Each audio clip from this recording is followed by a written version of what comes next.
I remember the day I moved in with Michael and his parents.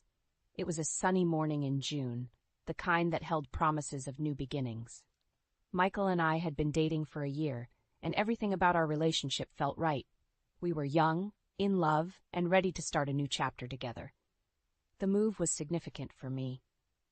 Leaving my small hometown and moving 5 hours away to live with Michael was a leap of faith. My parents were supportive but cautious, reminding me to always keep my independence in mind. Michael had asked for their blessing, which they gave after many heart-to-heart conversations. His parents' house was a cozy 2-story building with a welcoming porch and a well-tended garden. The first time I visited, I was struck by its warmth. Michael's parents, Linda and Robert, greeted me with open arms. Linda was a petite woman with a smile that lit up the room, and Robert was a tall, jovial man who could make anyone laugh within minutes of meeting him. I felt a connection with them instantly. During those early visits, Linda and I would spend hours chatting in the kitchen, baking cookies, or preparing dinner. She had a way of making everything seem effortless, and I admired her for that.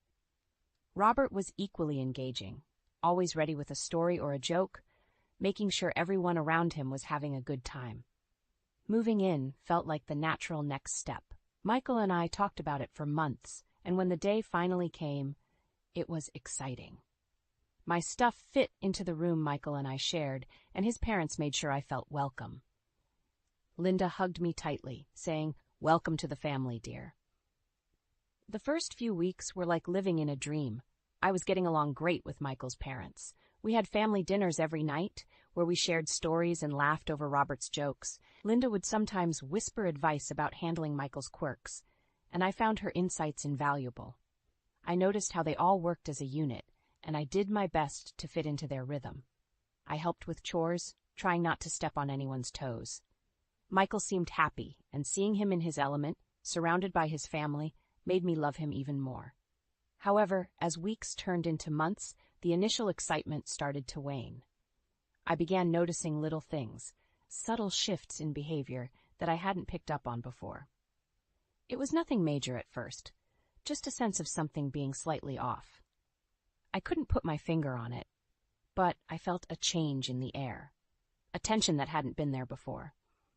I shrugged it off initially, attributing it to the adjustment phase of living together. But as more time passed, these small changes began to form a pattern, one that I couldn't ignore for long. It was the beginning of what would become a challenging journey, one that would test my strength, my relationship, and my understanding of what it means to be part of a family. As autumn set in, the warmth of the summer months seemed to fade, not just outside, but within the walls of the house as well. The subtle changes I had noticed earlier were becoming more pronounced, more frequent. It was as if a different side of Linda and Robert was slowly revealing itself, one I hadn't seen before. One evening, I was in the kitchen, washing dishes after dinner. It was something I had done many times before, but this time something was different. I had stepped away for a moment, leaving a couple of my dishes in the sink. When I returned, I found that Linda had washed everything else but had left my dishes untouched, set aside as if they were somehow separate, unclean. At first, I thought it might have been an oversight, but it happened again, and then again. It wasn't just the dishes. It was little things, like Linda moving my belongings to a corner of the room, or Robert making offhand comments about my job or my habits. It was never anything overtly hostile, but it stung all the same. I tried to talk to Michael about it to see if he had noticed anything.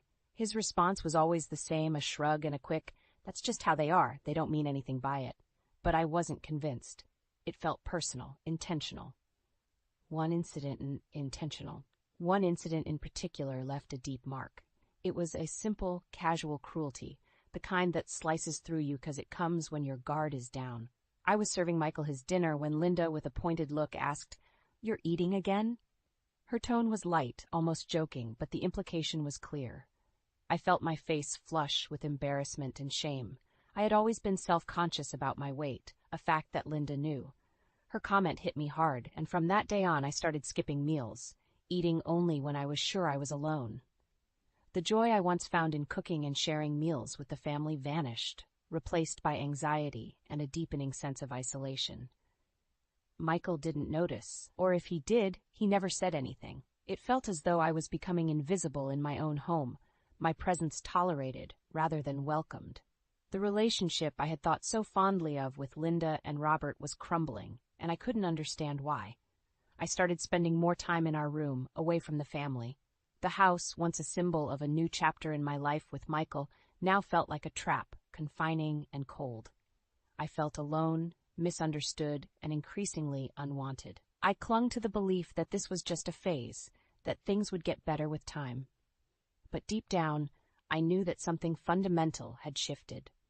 I was no longer just Michael's girlfriend. I was an outsider, living under the same roof but feeling miles apart. The growing tension in the house was like a silent storm, brewing beneath the surface, waiting to break. And as the days turned into weeks, and the weeks into months, that storm would soon find its voice in ways I could never have anticipated. Winter arrived with its short days and long, cold nights, mirroring the growing chill inside the house. The unease I felt around Linda was now compounded by a new, more unsettling problem: Robert's behavior. Robert, once the jovial storyteller, began showing a side of himself that was far less amiable, especially after he'd had a few drinks. His humor, which I once found endearing, turned biting and cruel. He'd make offhand remarks about people's appearances, often focusing on their weight, and laugh it off as though it were all in good fun. But the laughter never reached his eyes. One evening, his comments became personal. He made a joke about my weight in front of Michael and his friends. I excused myself quickly, holding back tears until I was safely in the bathroom. Michael came to check on me later, brushing off his father's words as just Dad being Dad. But it was more than that. It was humiliation, served coldly and publicly. The incident that truly shook me happened when Michael was out of town for work. I was taking a shower, lost in thought, when I heard the bathroom door handle jiggle. I had locked the door, a habit I had formed since moving in. Through the frosted glass, I saw Robert's silhouette. He knocked, his voice slurred, asking if I needed help. I replied sharply that I was fine, but my heart was racing. The thought of what might have happened if I hadn't locked the door sent shivers down my spine. I confronted Michael about it when he returned, but he seemed unable to grasp the severity of the situation. He assured me it was a misunderstanding, that his dad probably just didn't realize I was in the shower. But I couldn't shake the feeling of vulnerability, the sense that I wasn't safe in my own home. Amidst all this, I continued to help Linda and Robert with their needs. I assisted Linda with her medical paperwork, drove her to appointments 2 hours away, and even missed classes to be there for her. For Robert, I helped with their immigration papers, communicating with lawyers and organizing documents. I poured myself into these tasks, hoping to bridge the growing gap between us. But my efforts seemed to go unnoticed, or worse, unappreciated.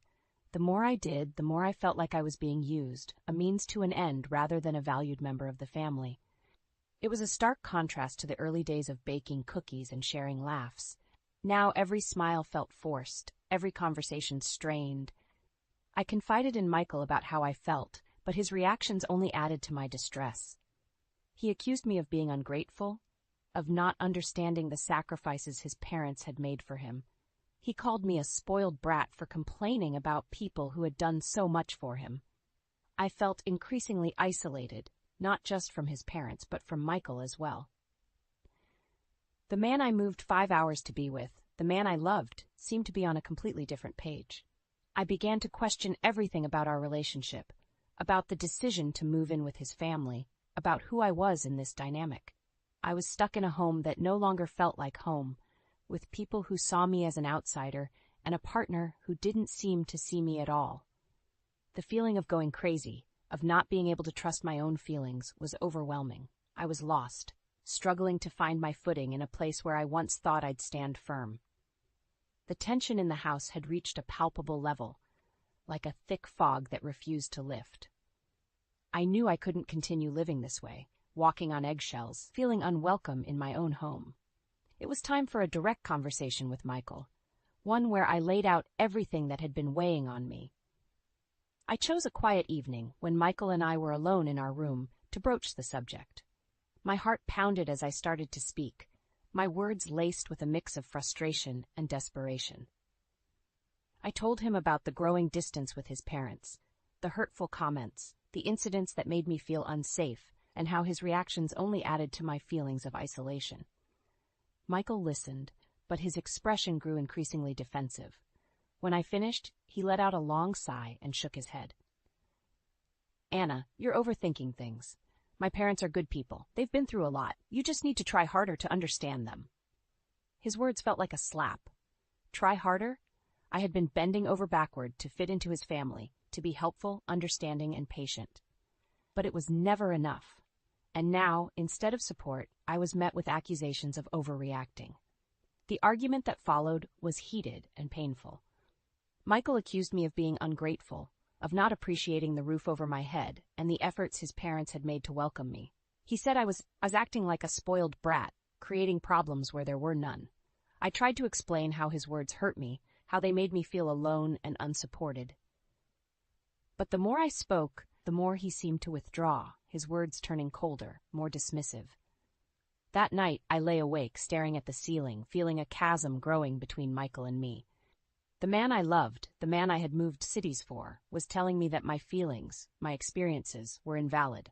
I felt like I was losing my grip on reality, questioning my own perceptions and judgments. The following days were a blur of tension and awkward silences.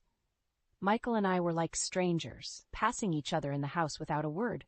His parents seemed oblivious to the storm brewing, or perhaps they chose to ignore it. I began to wonder if I was indeed the problem. Was I being too sensitive? Was I expecting too much? These questions haunted me, eroding my confidence and sense of self. I felt trapped, not just in the house, but in my own mind, doubting everything I thought I knew. But amidst the turmoil, a small voice inside me whispered that this wasn't right. I couldn't be the only one at fault here. The treatment I received, the lack of support from Michael, the feeling of being an outsider in my own home, these were not figments of my imagination. The more I reflected, the clearer it became. I needed to find a way out of this cycle of doubt and unhappiness. I needed to reclaim my sense of self, to find my voice again. But the path to doing so was murky and fraught with uncertainty. I was standing at a crossroads, with each direction leading into the unknown. As winter gave way to the early signs of spring, the internal storm I was weathering showed no signs of subsiding. The house felt colder than ever, a stark contrast to the blooming world outside. Inside, I was battling a turmoil that seemed to grow with each passing day. I spent long hours in our room, alone with my thoughts, reflecting on everything that had happened. My relationship with Michael, once the source of so much joy and hope, now felt like a maze of confusion and pain. I loved him, but that love was entangled in a web of resentment, misunderstanding, and deep emotional disconnect. The more I thought about it, the more I realized how much I had changed since moving in with Michael and his parents. I had always prided myself on being strong, independent, and confident, but now I found myself questioning my every move, doubting my every thought. The vibrant, self-assured woman I once was seemed like a distant memory. I also reflected on the sacrifices I had made. Moving 5 hours away from my family had been a significant step, one I had taken out of love and trust. But now I felt isolated, not just from my family but from the person I used to be. My world had shrunk to the confines of this house, and with it my sense of self. My conversations with Michael had become sparse and functional. The warmth we once shared replaced by a cautious politeness. It was as if we were both treading on thin ice, afraid that any wrong step could shatter the fragile surface under our feet. In moments of solitude, I found myself yearning for the comfort of my family. I missed the easy laughter, the unconditional support, the feeling of being understood and accepted for who I was. I missed being able to share my thoughts without fear of judgment or dismissal. The realization hit me hard. I was losing myself in this relationship, in this house. The Anna that moved in months ago was not the Anna I saw in the mirror now. I had become a shadow, a version of myself that was unfamiliar and unsettling. The question of what to do next weighed heavily on my mind. Leaving seemed like the obvious solution, but it wasn't that simple. There were financial considerations, the fear of being alone, and the daunting prospect of starting over. But staying meant continuing to live in an environment that was slowly eroding my sense of self-worth and happiness. I sought counsel from friends and even considered therapy. Each conversation brought new perspectives, but the decision ultimately was mine to make. It was clear that something had to change. I couldn't continue living in a state of perpetual unhappiness and self-doubt. As spring turned into summer, the decision crystallized in my mind. I needed to find my independence again, to reclaim the life I had before, a life where I felt strong, valued, and happy. The journey ahead would be challenging, but the first step, as always, is the hardest. As the summer sun brought warmth and light, I knew it was time to make some decisions. The resolve to change my situation had been growing, and now it was time to act. I started by seeking advice and support outside the walls of the house that had become my prison. Talking to friends was a balm for my weary soul. They listened, offered empathy, and reminded me of the person I used to be. Their words were like a mirror, reflecting a version of myself I had almost forgotten. It was during these conversations that I realized the importance of having a support system, people who saw me for who I truly was. I also sought professional help. The therapist I met with provided a safe space to unravel my thoughts and feelings. It was through these sessions that I began to understand the depth of the impact my living situation had on me. I was not crazy or overly sensitive. I was reacting to a genuinely challenging environment. Armed with this newfound clarity, I started exploring my options.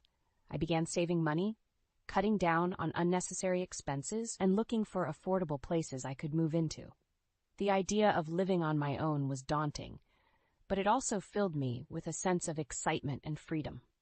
It was a tangible goal, a light at the end of a long, dark tunnel. The most challenging part was confronting Michael about our relationship. I chose a quiet evening when we were both calm and rested to have the conversation. I explained my feelings, my need for independence, and how our current living situation was affecting me. I told him that I was considering moving out, not to end our relationship, but to save it. Michael's reaction was mixed. He seemed to understand on some level why I felt the way I did. But there was also a sense of hurt, a feeling of being abandoned.